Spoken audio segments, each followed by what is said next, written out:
آگے بڑھیں گے۔ ایک اور خبر کی حوالے سے آپ کو روبرو کرواتے ہیں۔ جموں کشمیر کے حوالے سے بڑا فیصلہ مرکزی وزارت داخلہ کی طرف سے لیا گیا ہے۔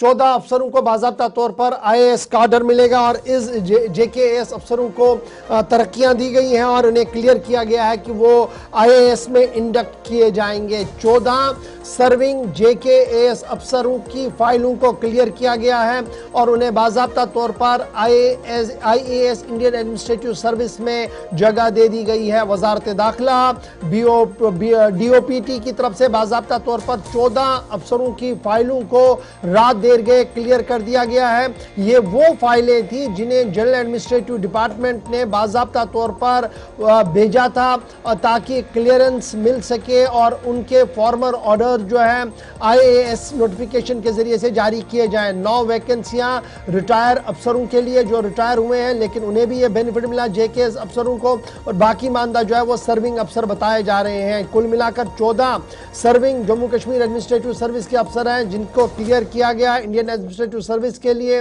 کمیونیکیشن رسیو ہوئی جی Jammu Kashmir general administrative department کو union ministry for home affairs کی طرف سے اور department of personnel and trainings کی طرف سے۔ یونین پبلک سروس کمیشن نے باضابطہ طور پر کلیئر کیا۔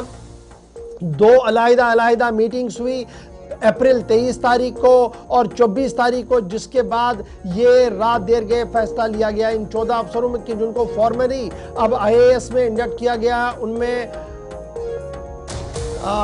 بابیلا رکھوال ہے، شبنم کاملی ہے، رچا شرما ہے، زینا پاڑا ہے، راجیش سنگھ تارا ہے اور طارق حسین گنائی صاحب ہے، منیر الاسلام صاحب ہے، سجاد حسین گنائی ہے، نیتو گپتا ہے اور اس طریقے سے دیگر افسران بھی ہیں جن کو انڈین ایڈمنسٹریٹو سروس کے لیے کلیئر کر دیا گیا ہے۔ دراصل جموں کشمیر ایڈمنسٹریٹو سروس کے افسر تھے اور ایک میکینزم ہے ان کے اپگریڈیشن کے، اسی میکینزم کو دیکھتے ہوئے یہ رات دیر کے فیصلہ لے لیا گیا ہے۔ کل ملا کر یاد رکھیے گا یہ فائلیں پچھلے کئی ہفتوں سے زیر سماعت تھی اور فائنلی کلیئرنس دے دی گئی ہے اور اس طریقے سے 14 مزید افسر اب جموں کشمیر ایڈمنسٹریٹو سروس کے انڈین ایڈمنسٹریٹو سروس میں منتقل ہو گئے ہیں اور ان کی پروموشنز مان لیجئے گا ہو چکی ہے۔